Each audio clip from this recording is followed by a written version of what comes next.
This film ended by leaving a question in my mind. Why did Tyr choose not to take revenge when the moment finally came?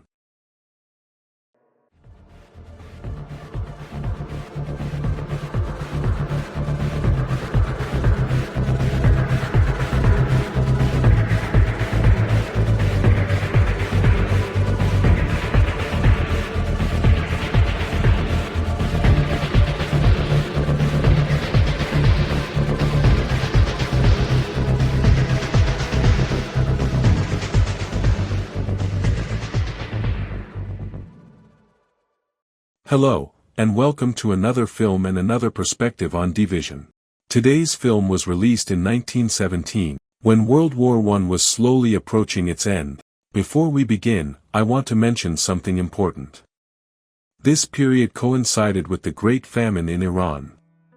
Just like the events portrayed in this film, British actions contributed to the worsening of that famine.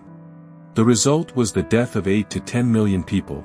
Almost half of Iran's population at the time, yet for some reason, it is rarely discussed or remembered the way other historical tragedies are. But let's get back to the film. This silent epic drama was directed by Victor Sjöström. It tells the story of a brave fisherman named Tyr, a man who risks everything to keep his family alive. He battles both fate and the famine that threatens those he loves. The famine shown in the film is not the same one I mentioned earlier, but it reflects a similar struggle in a different place and on a smaller scale. We experience the story through Tyr. In my view, he is not a traditional hero. He is not a symbol of perfection or sacred virtues. He is simply a human being, with all the strengths and weaknesses that come with being human. From this point on, I want to divide the discussion into two parts. First, we will look at the film's form and technical achievements. Then, I will share my personal interpretation of the story. Let's start with the technical side. First, directing through nature. Sjöström uses nature almost like another actor. The sea, the wind, the storms, and even the sunlight, all work together with the emotional state of the characters. They help communicate feelings without words. For a film made in 1917, this approach was incredibly advanced. Second, facial acting before Hollywood close-ups. At the time, cinema was still heavily influenced by theater. But Sjöström, who also plays Tyr, relies on very small movements and powerful eye expressions. This makes the performance feel surprisingly modern. Third, emotional montage before narrative montage. The film creates emotions by placing simple images together. For example, Tyr looks out at the sea. The film then cuts to violent waves. Without any dialogue, we understand the anger inside him. Fourth, subjective framing. The world is often shown through Tyr's emotional state. When he feels trapped, the frames become tighter. When he experiences moments of freedom, the shots open up and reveal wider horizons. The framing changes with his psychology. The use of shadows before Expressionism. The film uses shadows to represent fear, uncertainty, and inner turmoil.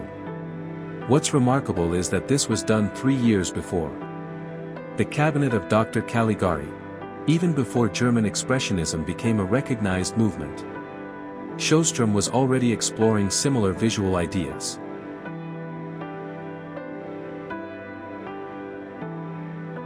A heavy and mostly static camera. The camera rarely moves. Because of that, every movement feels important. When the camera slowly approaches Tyr during a critical decision, the moment gains extra weight and meaning. Seventh, natural lighting. Many scenes, especially the outdoor ones, use natural light. This gives the film a strange quality. It feels both old and modern at the same time. A linear but emotional narrative. The story is simple and straightforward. Its highs and lows are driven by emotion rather than plot twists. For its era, this was highly unusual. 9th. Contrasting compositions. When Thea confronts the officer, both characters share the frame, but they are not balanced equally. Thea stands in shadow and confinement. The officer stands in light and open space. This visual contrast increases the tension, and highlights the violence beneath the scene. And that brings us to the end of the film's major technical achievements. This film can be analyzed from 3 different perspectives. The first is human and emotional. The second is existential and philosophical. The third is social and ethical. Let's begin with the social perspective. The film works as a quiet social criticism. It never focuses on graphic violence or battlefield action. Instead, it shows us how war slowly steals meaning from people's lives. Now let's move to the philosophical layer. The film suggests that the world will not wait for us to be ready. Fear overcomes obstacle after obstacle. Yet in the end, he arrives too late. Everything has already been lost. There is nothing left for him to save. The emotional perspective is perhaps the strongest part of the film. When Thea discovers that his family has died, he experiences a level of grief that is difficult to describe.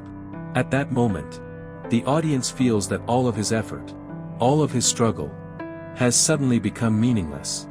That feeling of meaninglessness crushes us alongside him. Sjöström carefully builds the scene that follows.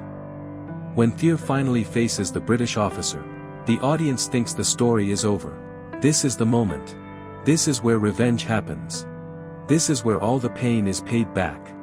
As viewers, we instinctively expect violence. We expect justice through revenge. And then, to our surprise, Thea forgives him. But this forgiveness is not presented as heroic. It is not romantic. It is not inspiring. After forgiving him, Thea does not smile. He does not find peace. Instead, he seems emotionally exhausted, almost indifferent, not only toward the officer, but toward revenge itself. The film challenges a common belief. It asks whether revenge can truly heal pain. Its answer seems to be no. Revenge cannot bring back what has already been lost. Perhaps that is why this film remains powerful even after more than a century. Sjöström invites us to reflect on something deeply human. The complexity of our emotions. The bitterness of loss. And the confusion between anger and forgiveness. That is also why audiences connect so strongly with the story. Not because they have lived the same events, but because they have felt similar emotions. And in those emotions, they find themselves inside the film. So let me ask you the same question that stayed with me after the credits rolled. Why do you think Thea chose not to take revenge when the time finally came? Let me know your thoughts in the comments. Thank you for watching this far. If there is a film you would like me to analyze in the future, write its name in the comments, and don't forget that your likes. I've put together a playlist covering some of the most influential films of the silent era, exploring the techniques, ideas, and innovations that helped shape the language of cinema as we know it today. If you're interested in learning more about this remarkable period of film history, make sure to check out the playlist. And for a full analysis and in-depth breakdown of Intolerance, click on the video on your screen. I've put together a playlist covering some of the most influential films of the silent era, exploring the techniques, ideas, and innovations that helped shape the language of cinema as we know it today. If you're interested in learning more about this remarkable period of film history, make sure to check out the playlist. And for a full analysis and in-depth breakdown of Intolerance, click on the video on your screen.